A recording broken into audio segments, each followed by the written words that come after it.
امروز 3 دسامبر 2023 هستش و ما تصمیم گرفتیم برای یه سفر 2 روزه از ونکوور بریم به دهکده‌ای که تقریباً 2 ساعت با اینجا فاصله داره و اسمش هریسون.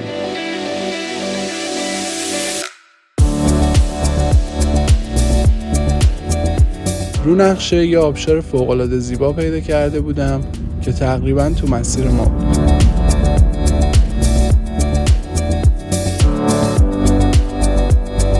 بعد از حدود 1 ساعت رانندگی به ابتدای جاده آبشار رسیدیم که از قبل چک کرده بودم و میدونستم آسفالت و هیچ نگرانی برای رفتن تا اونجا وجود نداره.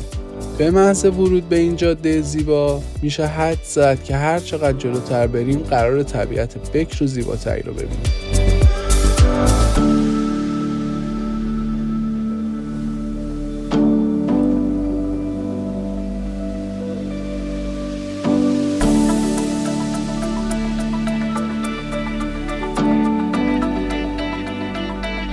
بعد از نیم ساعت به پارکینگ آبشار کسکید رسیدیم. کسکید یعنی آبشار و مترادف همون کلمه واترفال هستش. تو ورودی تمام منطقه های گردشگری استان بریتیش کلمبیا یه همچین سازه‌ای رو میبینید که نقشه، قوانین و هر اطلاعات دیگه‌ای که باید رعایت کنید و بدونید روش نوشته. مثلا اینکه اجازه دارید آتیش روشن کنید یا کمپ کنید یا سگتون رو با خودتون ببرید یا نه. همیشه هم به دلیل کم توجهی مردم نسبت به سگ‌هاشون عکس یه حیوان بیچاره گم شده رو یه گوشه و کناری میبینید. مثل این.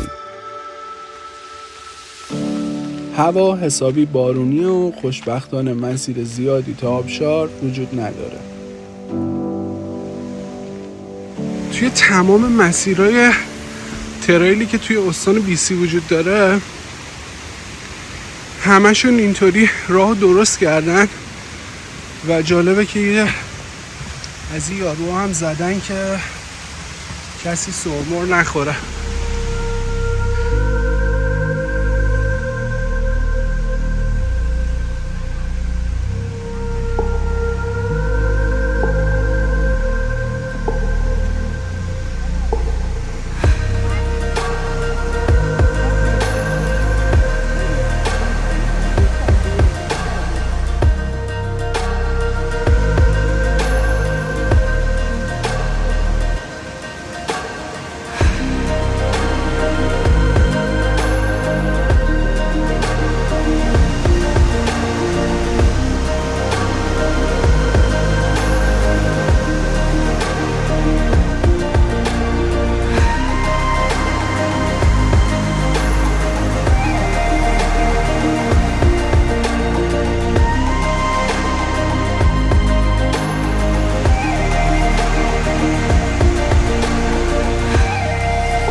خب اینم از آبشار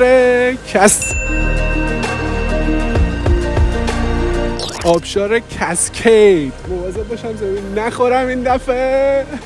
خیلی باحاله، واقعا قشنگه.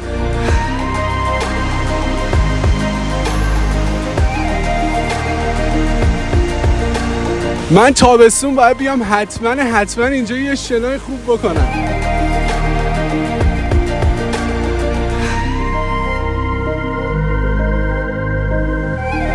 جالبه که اینجا فقط حدوداً 1 ساعت و نیم با ونکوور فاصله داره و خیلی نزدیکه. با 1 ساعت رانندگی کردن میتونیم به اینجا برسیم و از این فضا خیلی قشنگ لذت ببریم.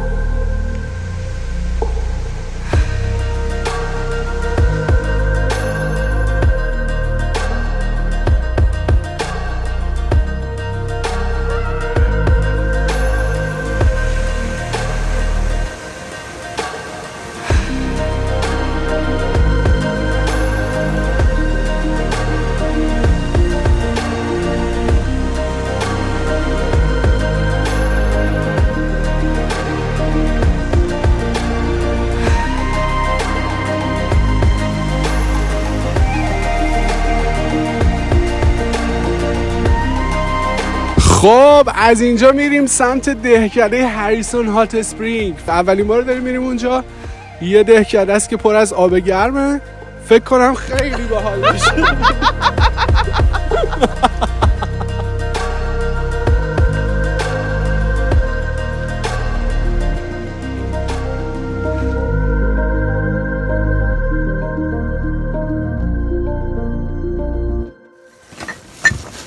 آخ دلم چقدر لک زده واسه این چاییای کرکسیف توی مسیر شمال.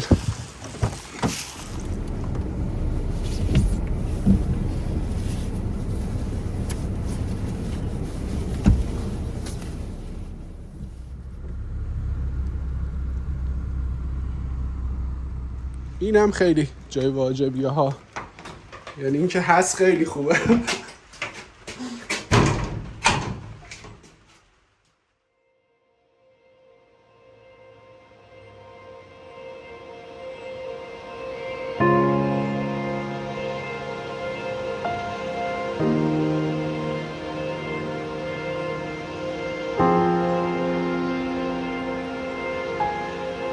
با فکر این که تابستون حتما باید دوباره بیایم اینجا و حسابی آبتنی کنیم، راه میافتیم به سمت هریسون. حدوداً 60 کیلومتر تا هریسون باقی مونده و البته تماشای طبیعت زیبای مسیر با این آجیل خوشمزه ایرانی خیلی بیشتر میچسبه.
بالاخره رسیدیم هریسون و منی که احتیاج دارم حسابی افقی بشم و بعدم بریم شام بخوریم.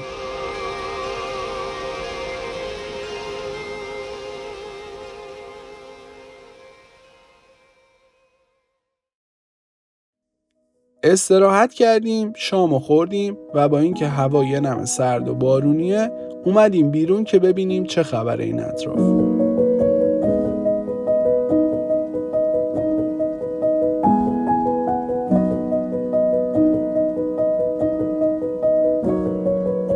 نوشته از این بالا نرین. کی از این میره بالا؟ لابد رفتن دقیقا.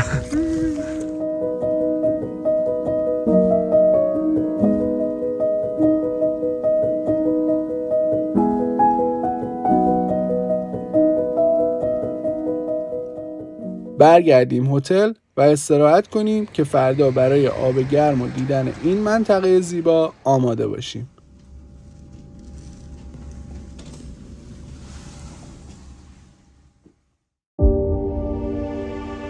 امروز 31 دسامبر و آخرین روز سال 2023 هستش و ما داریم میریم برای دیدن گرین پوینت و اطراف دریاچه بزرگی که در کنار هریسون وجود داره.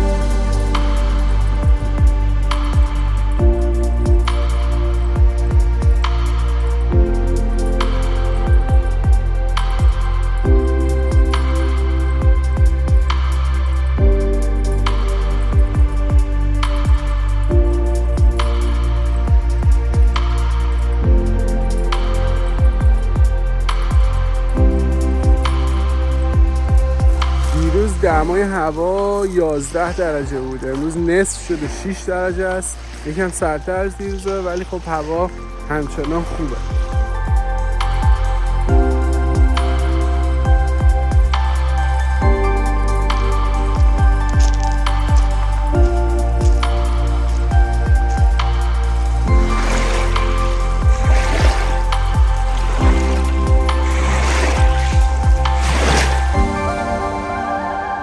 اسم اینجا گرین پوینت بیچ هستش که یکی از ساحلای لیکیه که نزدیک هریسون هات اسپرینگز هستشه.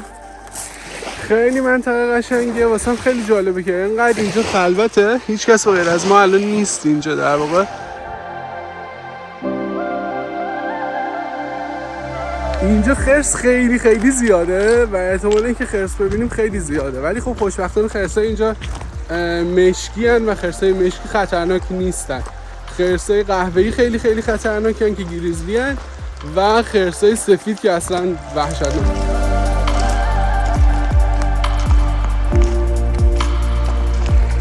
پشت سر من یه جزیره هست که خیلی قشنگ به نظر میاد. 2-3 تا قایق هم اونجاها توی ساحل جزیره معلومه که احتمالاً رفتن شب کمپ کردن اونجا.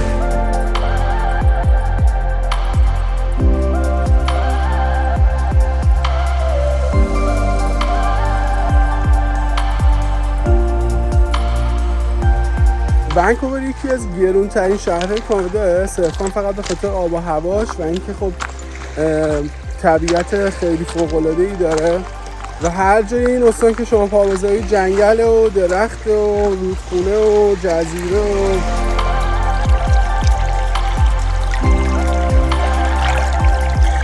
خب باید برم یه ذره جلوتر ببینم که این فاصله‌ای که از خشکی تا جزیره هست دقیقاً چقدره.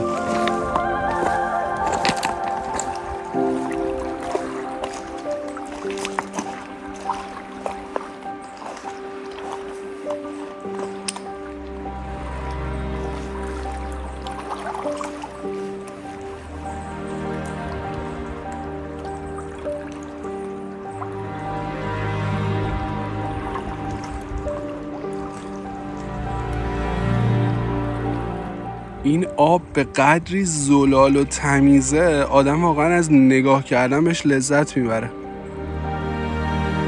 خورشید داره سعی میکنه هر جوری که هست خودش از لای ابرها بکشه بیرون. دیروز کلا بارون اومد ولی امروز یه مقداری حداقل آفتاب هست.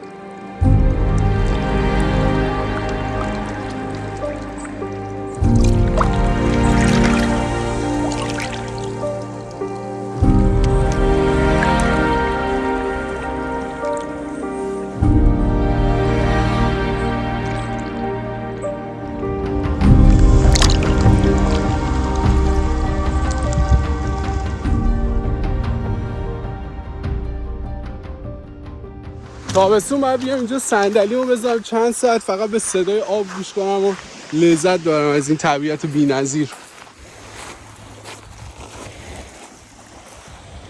10 کیلومتری اینجا یه دریاچه دیدم روی مپ به اسم دیر لیک. عکساش که خیلی قشنگ بود. بریم با هم دیگه اونجا هم ببینیم، فکر کنم خیلی قشنگ میشه.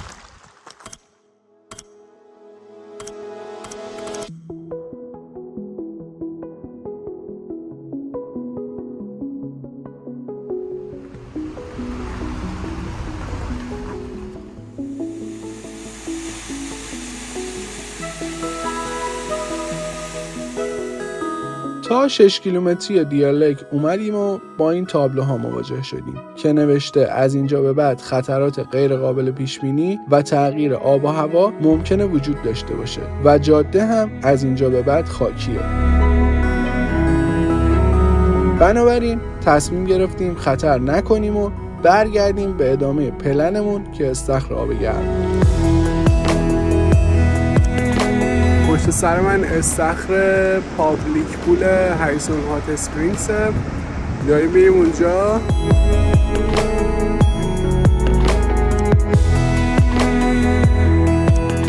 بلیت استخر آب گرم مینرال یا همون آب معدنی برای بزرگسالان نفری $16، بچه ها و سالمندا $10 و برای خانواده $47. البته هتل ما این آپشن رو داره که تا وقتی که ما اینجا هستیم میتونیم مجانی از این استخرام استفاده کنیم.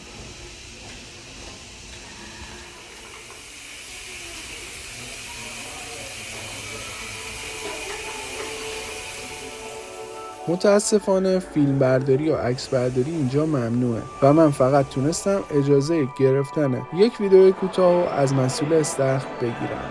میدونم از این خانواده هندی سمت راست تصویر که با لباس اومدن تو آب حسابی تعجب کردیم. واقعیت اینه که این رفتارا بخشی از فرهنگ اوناست که مردم کانادا هم به این فرهنگ عادت کردن.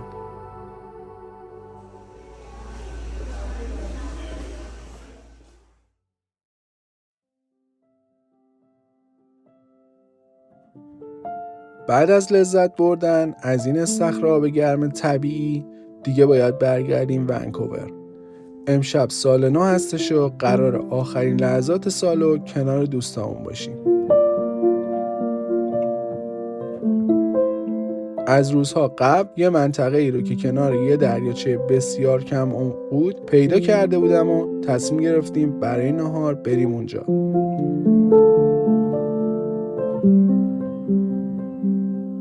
اینجا یه مجموعه قدیمی مربوط به سال 1906 هستش به نام کیلبی.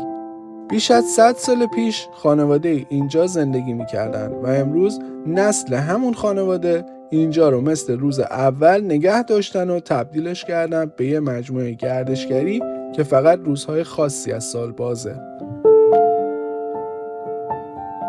بعد از گذشتن از کیلبی به ساحلی میرسیم که محل اتصال رودخونه هریسون و فریزره، جایی که مردم با پرداخت مبلغ بسیار کمی با آروی هاشون به اینجا میان و کمپ میکنن.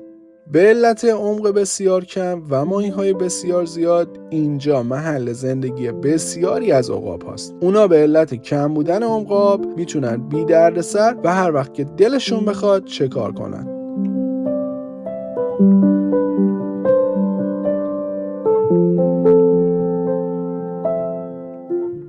همه ما یه آرزو و یه هدف خیلی بزرگ تو قلبمون داریم که از همه هدفمون مهمتره. امیدوارم امسال برای همون هدف سفت و سخت تلاش کنیم.